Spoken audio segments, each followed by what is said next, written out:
Shalom, selamat pagi keluargaku yang dikasihi Tuhan. Bersyukur kita masih diberikan kesempatan oleh Tuhan untuk beribadah raya pada hari Minggu ini di rumah masing-masing bersama keluarga kita. Untuk memulai ibadah pada hari ini, saya mengajak keluargaku untuk menyanyikan nyanyian pujian nomor 28.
Selamat pagi Tuhan Yesus, terima kasih untuk penyertaan-Mu yang sudah boleh kami rasakan hingga pagi ini, dan pagi ini kami boleh bangun dengan sukacita, dan ketika kami bersama-sama dengan keluarga kami di rumah untuk menikmati persekutuan yang indah bersama-sama dengan seluruh jemaat Gereja Baptis Indonesia Kedung Ungaran dalam ibadah raya pagi ini.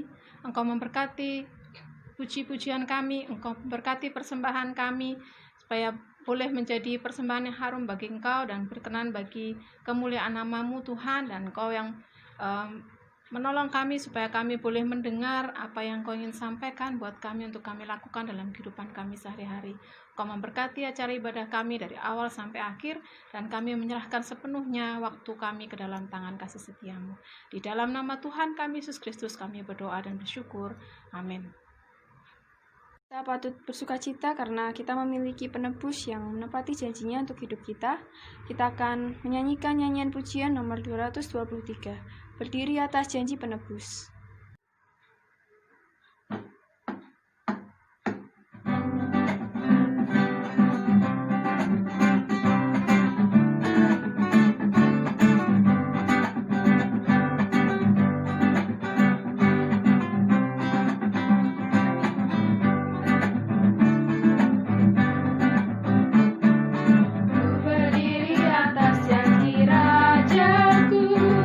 Puji syukur bagi Kristus.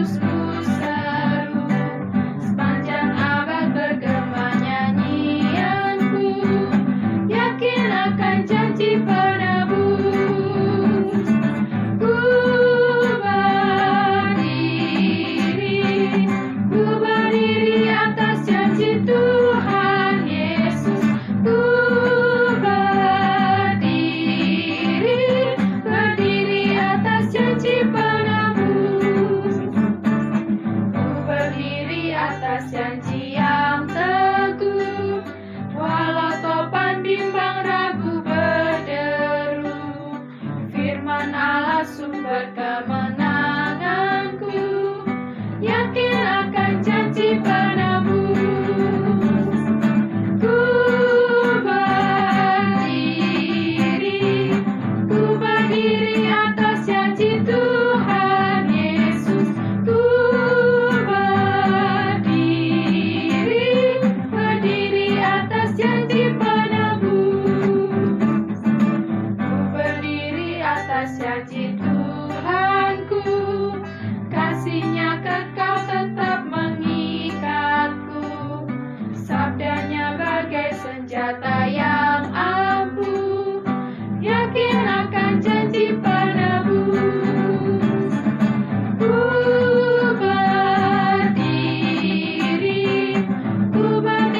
akan janji Tuhan Yesus. Ku berdiri atas janji penebus. Ku berdiri atas janji yang kukuh. Ku dengar suara Roh-Nya yang merdu. Ku bersandar pada juru selamatku, yakin akan janji penebus. Ku berdiri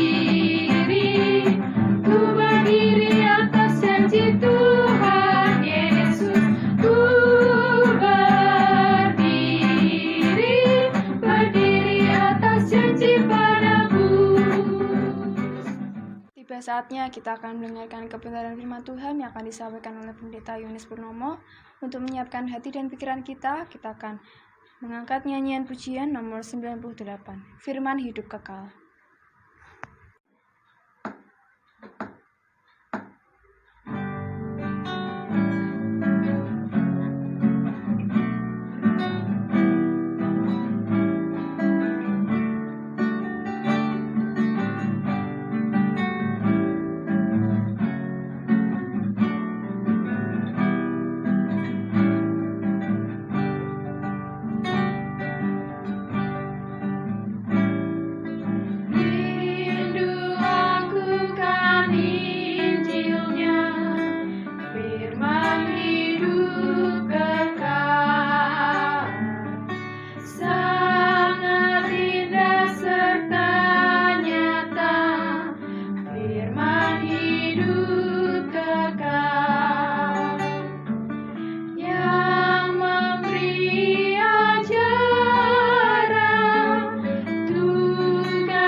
Firman indah, firman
Shalom, selamat pagi keluargaku. Senang sekali bisa bersama-sama dalam ibadah. Kita sudah sampai pada tanggal 15 November 2020.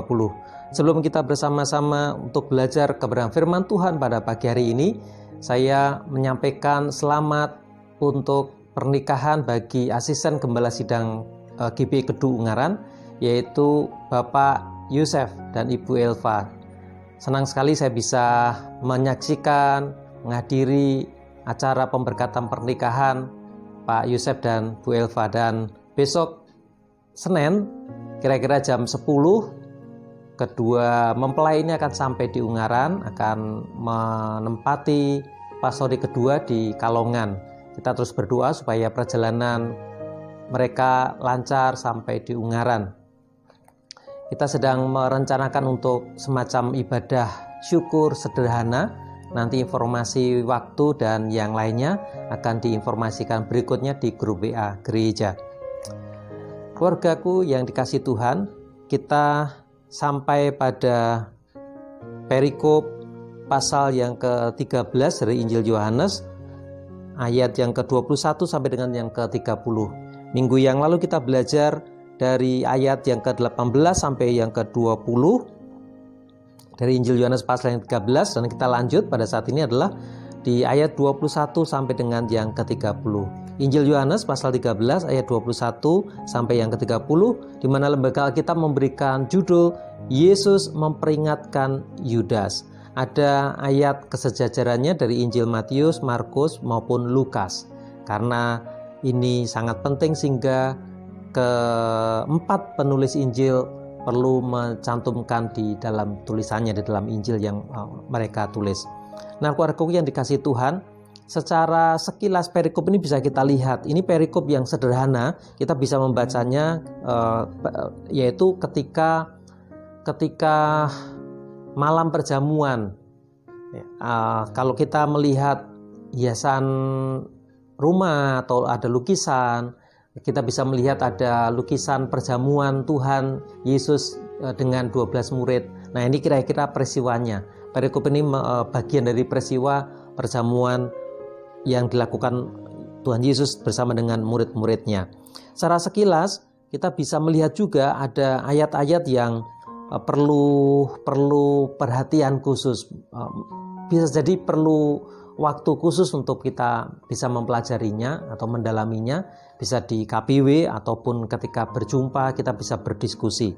Perhatikan keluargaku, seperti misalnya ayat yang ke-21. Setelah Yesus berkata demikian, ia sangat terharu. Bahasa Indonesia dalam terjemahan baku dituliskan ia sangat terharu. Kadangkala kata terharu, kadangkala kita sulit untuk mengerti terharu seperti apa ya.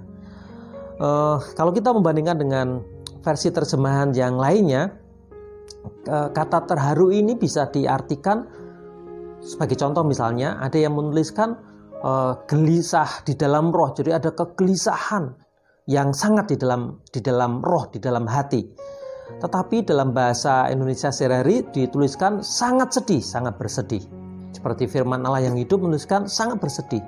Jadi ini peristiwa di mana Tuhan Yesus mengalami kesedihan, kegelisahan. Ya, tentu nanti akan ada rentetannya. Salah satunya atau diantaranya ketika Tuhan Yesus berdoa. Tetapi ketika mereka mempunyai kesempatan makan perjamuan terakhir, Tuhan Yesus diliputi kesedihan. Ini sebagai contoh. Secara sekilas kita bisa melihat beberapa ayatnya. Ayat yang ke-27 menarik juga keluargaku. Demikian, dan sesudah Yudas menerima roti itu, ia kerasukan iblis.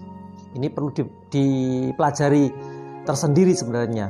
Seperti apa sih yang dimaksud dengan kerasukan iblis? Apakah Yudas kejang-kejang seperti yang biasanya kita pahami kalau orang kerasukan iblis seperti itu, ngamuk-ngamuk, tidak sadar diri, atau bagaimana? Nah, secara singkat saya bisa menyampaikan bahwa ini tidak bisa dilepaskan dari ayat yang kedua, bagaimana iblis membisikkan. Jadi kerasukan iblis adalah bagian dari rangkaian di mana iblis membisikkan atau menggoda, kemudian seseorang, dalam konteks ini adalah Yudas, mendengar bisikan itu lalu melakukannya. Nah, Tuhan Yesus juga mengingatkan Yudas sebenarnya ketika peringatan halus yang sudah kita pelajari beberapa minggu yang lalu tidak didengarkan oleh Yudas, akhirnya Tuhan Yesus menyerahkan segalanya kepada Yudas dan mengatakan, lakukanlah segera. Lakukanlah segera. Karena Yesus tahu bahwa Yudas lebih memilih bisikan iblis ketimbang apa yang disampaikan Tuhan sebagai peringatan. Sehingga kita menuliskan itulah saatnya dia dikatakan kerasukan iblis. Nah, ini secara sekilas. Kita bukan Yudas, kita merasa kita bukan Yudas. Lalu apa yang bisa kita pelajari dari perikop ini, keluargaku? Saya memberikan judul adalah belajar dari kesalahan Yudas. Kalau boleh, saya pikir tidak berlebihan kalau saya mengatakan belajar dari kesalahan Rasul Yudas. Ya, walaupun akhirnya nanti gelar itu dicabut atau ya Yudas gagal mempertahankan gelar itu, tetapi dia bagian dari 12 rasul yang dipilih oleh Tuhan Yesus. Ada 3 hal yang saya sampaikan secara cepat. Bagian yang terakhir nanti adalah apa yang bisa kita ambil hikmahnya. Bagian yang pertama adalah fakta seperti apa Yudas. Apa yang dialami oleh Yudas. Kasih karunia apa yang Yudas alami. Dan ini menjadi pelajaran juga tentunya bagi kita. Ini ringkasan hidup Yudas boleh saya katakan. Memang tidak semuanya tertulis di perikop ini. Saya katakan ini ringkasan. Jadi saya mengumpulkan dari ayat-ayat yang lainnya yang berbicara tentang Yudas. Keluargaku bisa mencari dengan kata kunci Yudas di Alkitab Android. Nanti akan muncul banyak sekali dan ditelusuri di sana ya. Nah, ringkasan kehidupan Yudas. Yang pertama adalah Yudas adalah orang yang sangat beruntung. Yudas mengalami kasih karunia yang luar biasa. Kenapa? Karena Yudas, yang pertama, Yudas lahir di zamannya Tuhan Yesus. Yudas lahir di zamannya Tuhan Yesus. Itu sangat luar biasa, sangat beruntung. Lebih-lebih kalau dibandingkan di zaman kekinian, di zaman sekarang. Sebelum pandemi sangat ngetren, rasanya sangat bangga ketika seseorang memiliki berkat yang lebih, kemudian pergi ke Holy Land, mengunjungi tanah suci. Ya, saya selalu berkelakar kalau saya punya uang 40 juta, saya nggak mau berangkat ke Israel gitu ya. Lebih baik untuk membangun gereja atau untuk apalah seperti itu. Tetapi faktanya adalah ratusan bahkan ribuan orang Kristen mendambakan untuk bisa ke Holy Land, ke tanah suci, ke tempatnya Tuhan Yesus dilahirkan, bahkan betapa mengharukannya bisa dibaptiskan di Sungai Yordan, di mana diyakini tempat itu Tuhan Yesus dibaptiskan. Hanya merasakan tempat itu kira-kira peristiwanya 2000 tahun yang lalu, orang sudah luar biasa. Apalagi ketika Yudas dilahirkan di zamannya Tuhan Yesus. Wah, itu luar biasa. Itu luar biasa. Coba bertanya, kalau beberapa hari yang lalu kita memperingati Hari Pahlawan, coba bertanya kalau ada nenek, kakek atau buyut kita yang masih hidup, yang mengalami masa peperangan atau masa perjuangan kemerdekaan. Wow, rasanya mereka luar biasa, mengerti betul rasanya itu, wah luar biasa. Dan Yudas lahir di zamannya Tuhan Yesus. Ini luar biasa, kasih karunia yang luar biasa. Yang kedua, Yudas mempunyai teman-teman terbaik yang luar biasa. Ini kaitannya dengan 11 temannya, 12 kelompok inti yang dipilih, yang dipanggil oleh Tuhan Yesus. Memiliki teman itu sangat penting. Jangan pernah mencoba hidup soliter, jangan pernah mencoba hidup sendirian, tetapi carilah teman, karena teman sangat-sangat menguatkan kita. Kesendirian sangat-sangat melemahkan kita, tetapi teman sangat-sangat menguatkan kita. Dan Yudas memperoleh kasih karunia karena mempunyai teman-teman yang luar biasa. Dari Petrus, Andreas, Yakobus, Yohanes, Lewi, si Matius, dan yang lainnya, semuanya lengkap. Mempunyai kelebihan masing-masing, mempunyai latar belakang yang berbeda-beda, lengkap. Kelompok inti yang luar biasa. Saya pernah berkhotbah, ini kelompok yang paling menghebohkan dunia sebenarnya. Dan Yudas ada di dalamnya. Oh, luar biasa kalau mempunyai teman-teman yang hebat seperti itu. Dan yang luar biasa berikutnya dari Yudas adalah Yudas memiliki guru agung, guru terbaik, yaitu Tuhan Yesus sendiri. Selama 3 tahun lebih Yudas dibimbing, dilatih, didampingi oleh Tuhan Yesus sendiri. Itu pengalaman yang luar biasa yang Yudas alami. yang tidak kita alami sekarang.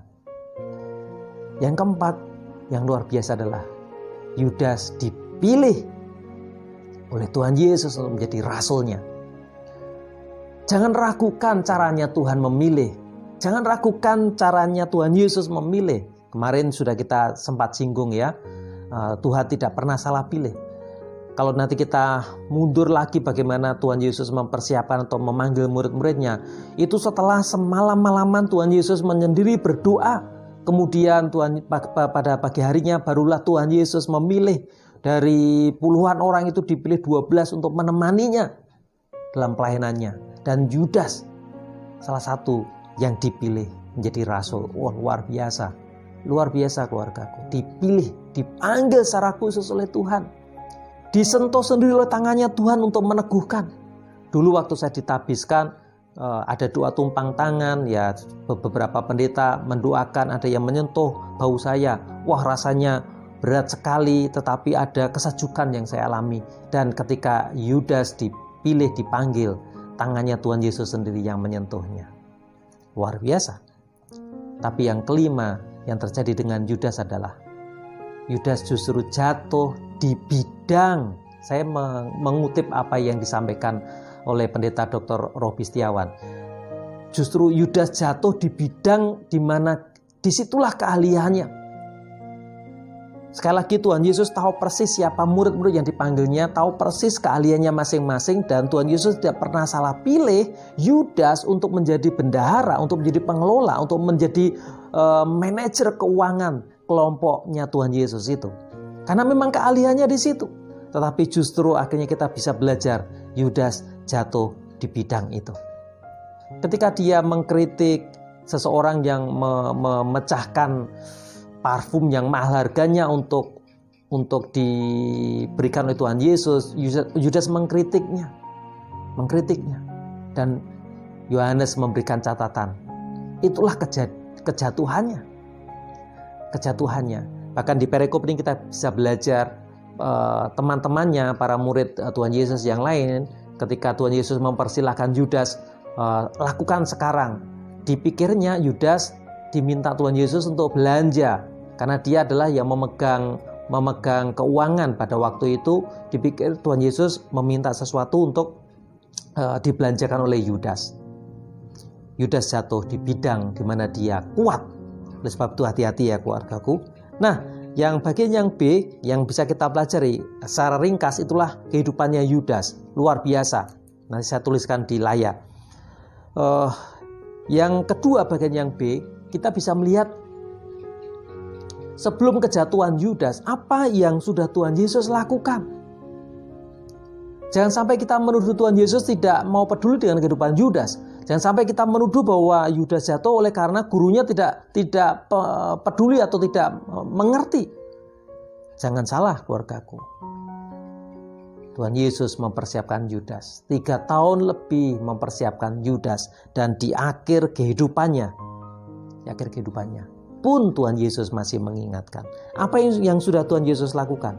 Tuhan Yesus mendoakan Yudas. Tuhan Yesus memanggil Yudas. Tuhan Yesus melatih Yudas. Tuhan Yesus mendampingi Yudas. Dan Tuhan Yesus memberikan teman yang terbaik bagi Yudas untuk mengalami pertumbuhan. Tuhan Yesus juga mengingatkan Yudas akan kejatuhannya. Dan cara Tuhan Yesus mengingatkan nanti bisa dibaca lagi perikop sebelumnya ketika ada pembasuhan kaki murid-murid Tuhan Yesus oleh Tuhan Yesus sendiri. Sampai di perikop ini sebenarnya yang kita baca ini adalah Tuhan Yesus tidak mempermalukan Yudas. Tuhan Yesus mengingatkan Yudas tanpa mempermalukan, sehingga para murid-murid yang lainnya juga belum mengerti apa yang dimaksud oleh Tuhan Yesus. Belum mengerti, karena Tuhan tidak mau mempermalukan Yudas. Bagi yang terakhir, apa yang bisa kita pelajari dari kehidupan Yudas ini? Apa yang bisa kita ambil sebagai hikmah? Yang pertama, keluargaku, kita bisa belajar bahwa betapa seriusnya dosa itu. Keluargaku yang dikasih Tuhan, Yudas mewakili atau menjadi gambaran manusia yang berdosa, yang menganggap sepi, yang menganggap tidak ada artinya semua kasih karunia yang sudah dialaminya, yang disediakan Tuhan. Sekali lagi saya mengutip apa yang disampaikan Pendeta Robi Setiawan. Beliau menuliskan seperti ini, kalau ada orang kelak diadili oleh Tuhan karena tidak percaya kepada Tuhan Yesus, lalu orang itu mempunyai alasan seperti ini, kira-kira dengan bahasa saya membahasakan kembali. Tuhan, aku tidak percaya kepadamu karena tidak ada orang yang mengingatkan aku, tidak ada orang yang menyampaikan Injil kepadaku. Tulisannya Dr. Robi Setiawan mengatakan Yudas akan menyanggahnya. Yudas menjadi contoh bahwa dia mengalami kasih karunia terbaik, menjadi saksi mata, tetapi dia tidak percaya kepada Yesus. Kenapa? Karena ini seriusnya dosa. Dosa itu sangat-sangat serius, bisa menghancurkan kehidupan manusia. Dosa mampu membuat kita gelap mata sehingga tidak menghitung kasih karunia, tidak mampu merasakan kasih karunia, tidak mampu kita untuk bersyukur. Itulah Yudas. Itulah gambaran manusia, itulah gambaran kita. Makanya hati-hati keluargaku. Jangan anggap sepele dosa yang kecil. Ingat, Yudas hanya dibisiki oleh iblis. Dan Yudas memilih mengikuti bisikan itu. Saya masih ingat ketika saya masih murid sekolah minggu. Setiap kali membaca Alkitab, walaupun tidak lengkap, setiap kali mengingat cerita di Alkitab, tokoh yang paling saya benci adalah Yudas. Tokoh yang paling saya benci waktu saya SD adalah Yudas. Saya belum menyadari bahwa saya pun bisa menjadi Yudas. Tapi sekarang, mari kita belajar bahwa setiap kali kita ada bisikan iblis, kita bisa jatuh seperti Yudas. Setiap kali kita tidak serius dengan dosa, setiap kali kita menganggap sepi kasih karunia Tuhan, kita bisa terjatuh seperti Yudas. Yang kedua, yang bisa kita pelajari adalah iblis menggoda. Iblis tugasnya adalah membisikkan, menggoda. Tadi sudah saya sampaikan bahwa kita perlu waktu khusus membicarakan bagaimana seseorang bisa menjadi kerasukan. Tapi secara singkat saya mau menyampaikan, iblis pekerjaannya menggoda, membisikkan. Tuhan Yesus mengingatkan. Namun keputusannya tetap di tangan kita. Keputusannya tetap di tangan Yudas. Ayat yang kedua, iblis membisikkan dan Yudas memilih mendengarkan bisikan itu ketimbang mendengarkan apa yang disampaikan oleh Tuhan Yesus. Dan di perikop ini kita bisa mempelajari akhirnya Yudas melakukan apa yang dibisikkan oleh iblis. Inilah yang dikatakan kerasukan iblis. Hati-hati keluargaku, jangan pernah menyalahkan Tuhan yang tidak mengingatkan kita. Tuhan selalu berbicara kepada kita, mengingatkan kita. Tapi segala keputusan itu di tangan kita dan kita harus mempertanggungjawabkan di hadapan Tuhan. Yang terakhir, pelajaran yang bisa kita ambil dari kesalahan Yudas ini adalah bahwa kesalahan Yudas bisa terjadi dalam kehidupan siapa saja.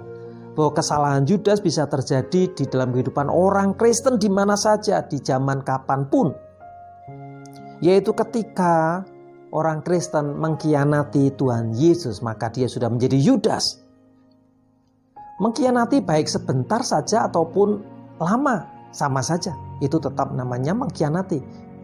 Petrus mengkhianati, tapi sebentar kemudian bertobat. Yudas mengkhianati sebentar saja, hanya 1 malam mengkhianati, tapi tidak bertobat dan akhirnya mati bunuh diri. Kita menjadi Yudas ketika kita mengkhianati Yesus. Kita bisa menjadi Yudas ketika kita menjual Tuhan Yesus seperti Yudas menjual Tuhan Yesus. Entah demi apapun kita meminggirkan Yesus atau menjual iman kita. Bisa jadi demi uang, bisa jadi demi jabatan, bisa jadi demi misalnya demi pasangan, demi pacar, demi pasangan. Apapun, ketika ada tawaran harus melepaskan iman dan kita mau, kita sebenarnya sudah jatuh seperti Yudas. Tapi ingat, jangan menjadi Yudas, tapi jadilah Petrus ketika sudah menyadari dosa kita. Kita bisa menjadi Yudas ketika kita mengikut Tuhan Yesus seumur hidup kita, tetapi dengan tujuan pribadi kita. Mengikut bukan mengikuti tujuan Tuhan, tetapi Yudas mengikuti Yesus karena mempunyai ambisi tujuan sendiri. Salah satu yang sangat jelas adalah Yudas menginginkan Yesus menjadi raja di dunia. Yudas termasuk dari partai nasionalisnya pada waktu itu. Sangat gencar ingin merdeka dari penjajahan dan menginginkan Yesus seperti apa yang dipikirkannya, bukan Mesias yang semestinya. Ketika kita mengikut Tuhan Yesus tetapi dengan tujuan sendiri, dengan ambisi sendiri, dengan keegoisan kita sudah menjadi Yudas, keluargaku. Kita bisa menjadi Yudas ketika kita mengikut Tuhan Yesus tetapi dengan perhitungan ekonomis. Saya dapat apa? Saya untung atau tidak? Yudas memperhitungkan hal itu. Alkitab menuliskan Yudas mengambil keuntungan. Ketika kita mengikut Yesus hanya memikirkan keuntungan, sebenarnya kita sudah jatuh seperti Yudas. Dan yang terakhir, kita bisa menjadi Yudas ketika kita mengikut Tuhan Yesus, tetapi kita hendak mengendalikan Tuhan Yesus seperti Yudas mengendalikan Yesus sebagai guru dan Tuhannya. Yudas ingin mengarahkan Yesus sesuai dengan keinginannya. Ketika kita percaya kepada Tuhan Yesus, tetapi kita mengarahkan Tuhan Yesus, bahkan sepertinya menggunakan kesalehan kita, menggunakan doa kita untuk mengarahkan Tuhan Yesus, kita sudah jatuh dalam dosa seperti Yudas, keluargaku. Mengikut Yesus adalah berserah penuh terhadap waktu dan otoritasnya Tuhan. Kita tidak mempunyai hak apapun untuk mengarahkan guru dan Tuhan kita, yaitu Tuhan Yesus Kristus. Kiranya ini menjadi perenungan bagi kita sekalian. Tanpa harus menuduh orang lain, tetapi mari kita merenungkan diri sendiri bahwa kita pun bisa tergoda, terancam, jatuh di dalam dosa seperti yang dialami oleh Yudas. Namun setiap kali kita menyadarinya, jadilah seperti Petrus yang segera bangkit kembali, mohon ampun kepada Tuhan, dan kembali kepada Yesus. Kiranya Tuhan memberkati. Mari kita berdoa. Bapa Surgawi, ampuni kami kalau kami kadanglah tidak tahan terhadap godaan iblis. Ampuni kami kalau kami lebih memilih mendengarkan bisikan kuasa iblis itu, dan tidak mendengarkan firman Tuhan, tidak memperhatikan bisikan Tuhan, peringatan Tuhan. Bahkan kami kadang-kala menganggap sepi teguran Tuhan. Ampuni kami ya Tuhan. Pagi hari ini kami mau belajar supaya tidak mengulangi kesalahan Yudas. Kami harus belajar bersyukur oleh karena kasih karunia yang luar biasa dalam kehidupan kami. Dan kami berkomitmen untuk menjadi murid Yesus yang sejati. Tunduk taat kepadamu. Tanpa tendensi, tanpa tujuan, tanpa ambisi pribadi kami. Seperti yang pernah terjadi pada Yudas, jatuh di dalamnya. Terima kasih ya Tuhan menteraikan firman-Mu. Dan kami bersyukur karena Engkau terus memberikan kesempatan hidup. Biarlah kami pakai untuk melayani Tuhan.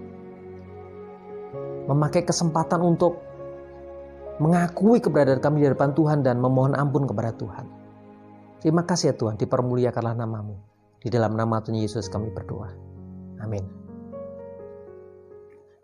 Kita akan meresponi firman Tuhan yang sudah disampaikan dengan memberikan kehidupan kita sepenuhnya kepada Tuhan. Kita akan mengangkat nyanyian pujian nomor 305, Tuhan bagimu.